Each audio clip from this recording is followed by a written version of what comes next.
뭘 해도 괜찮은 단계. 근데 어디를 살펴봐도 여러분들을 얽매이거나 억압하는 건 없습니다. 10조 행복주구권, 11조 평등권, 12조 신체의 자유를 가진다. 뭐 13조, 14조, 15조 직업 선택의 자유, 거주 이전의 자유, 이게 다 자유입니다. 16조까지. 17조 사생활의 비밀을 보장받을 권리, 18조 통신 비밀을 보장받을 권리, 19조 양심의 자유를 보장받을 권리, 20조 종교의 자유, 21조 표현의 자유, 22조 학문과 예술의 자유, 23조 재산권. 근데 이 재산권만 유일하게 다른 조항과 달리 모든 국민의 재산권은 보장된다. 그러나 그 한계는 법률로 정하도록 되어 있습니다. 왜냐하면 함부로 돈 가지고 못하도록 되어 있습니다. 그래서 반드시 재산권만 공공복리에 적합하도록 행사되어야 합니다.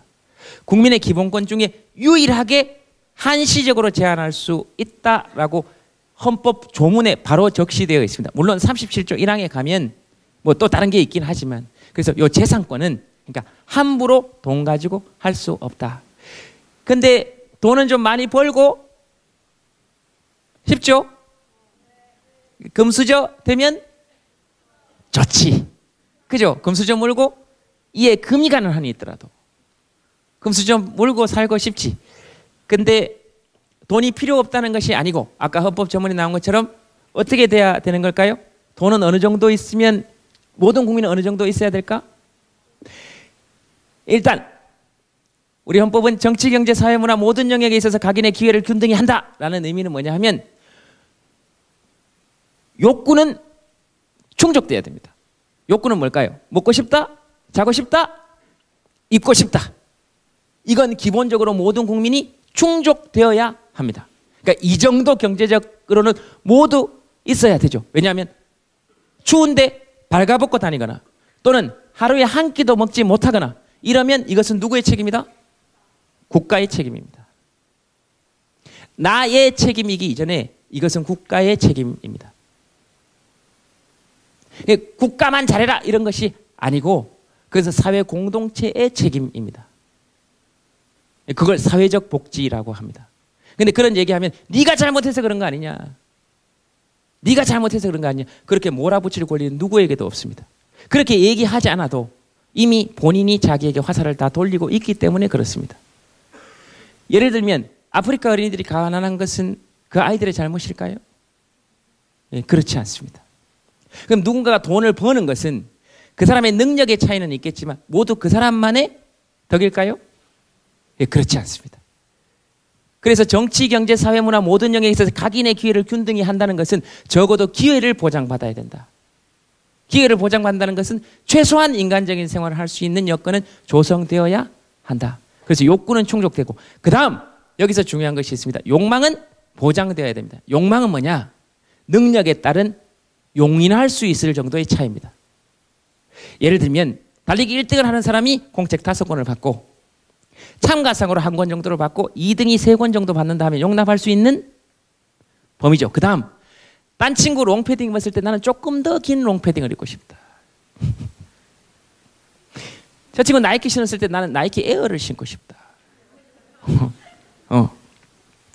커서 저 사람 저 차 타고 다닐 때 나는 저 사람보다 조금 더 좋은 차 타고 싶다. 이건 나쁜 걸까요? 나쁜 거 아닙니다. 그래서 이런 욕망은 뭐를 통해서? 공정한 경쟁을 통해서 보장받아야 됩니다. 대신 이런 게 있죠. 내가 옷을 3벌 가지고 있더라도 저 인간 옷을 반드시 1벌 가지고 있는 사람 옷을 벗겨서라도 나는 4벌을 가지고야 말겠다. 나 신발 5켤레 있는데 저 인간 신발 지금 다 떨어져 가는 걸 꼭 뺏어서라도 나는 6켤레를 가지고 말겠다. 이런 건 뭐라 그럽니까? 탐욕이라고 합니다. 탐욕은 어떻게? 규제돼야 되죠.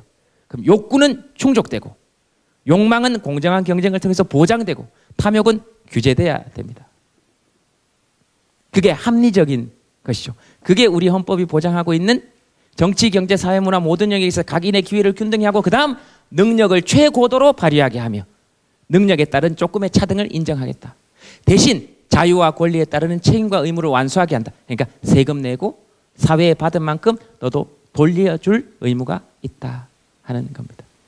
그런 의미에서 합리적인 토론들이 좀 이루어지면 좋겠다. 여기에는 사회복지, 기본소득, 그 다음에 우리 사회에서 개인의 능력과 차별, 또는 차등 이런 것에 대해서 여러분들이 토론해서 이제 여러분들의 세계는 여러분들이 결정할 필요가 있다. 근데 헌법은 활자로만 되어 있고 우리 생활에는 잘 안 나와 있다. 예, 그것도 이제 여러분들의 몫으로 남아 있습니다. 문서로 제정되고 그 문서가 세상으로 나오기까지는 시간이 걸립니다. 우리 헌법이 1948년에 만들어질 때 여남동권 이런 말이 있었습니다. 이미. 근데 그게 지금 아직도 우리 사회에서 잘 실현되지 않고 있죠. 그런 것까지 포함해서 이제 우리가 몸으로 헌법을 써나가는 시대가 된다. 헌법의 주인이 여러분들이니까 이제 우리는 역사의 뒤안길로 퇴장해야 될 때 아닙니까? 아프면 청춘 아니니까요. 아프면 중년입니다. 아파요. 그것도 이유 없이 아픕니다. 그리고 오도 가도 못하는 상황이 옵니다. 앉으면 무릎이 아프고 일어나면 허리가 아프고 TV를 켜놓으면 시끄럽고 끄면 외롭습니다. 그래서 소리만 줄여놓고 보고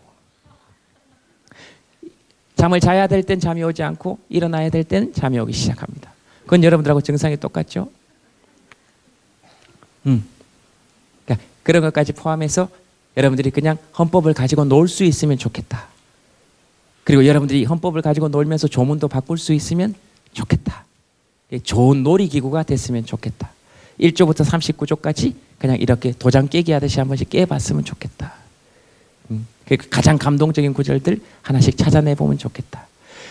그래서 제가 헌법 12조를 음덕조항이라고 이름 붙인 것은 모든 국민은 고문을 받지 아니하며 저 조항을 넣기 위해서 수많은 선배들이 고문을 받았기 때문에 그나마 제가 정부에게 딴소리를 좀 하고 그래도 잡혀가서 고문당할 걱정은 없었다. 그런 게 힘인 것이죠. 예. 그런 선배들이 밀어놓은 조항 위에 여러분들도 여러분들 후배를 위해서 무슨 조항을 밀어넣을 것인가 한번 생각해 보면 좋겠다.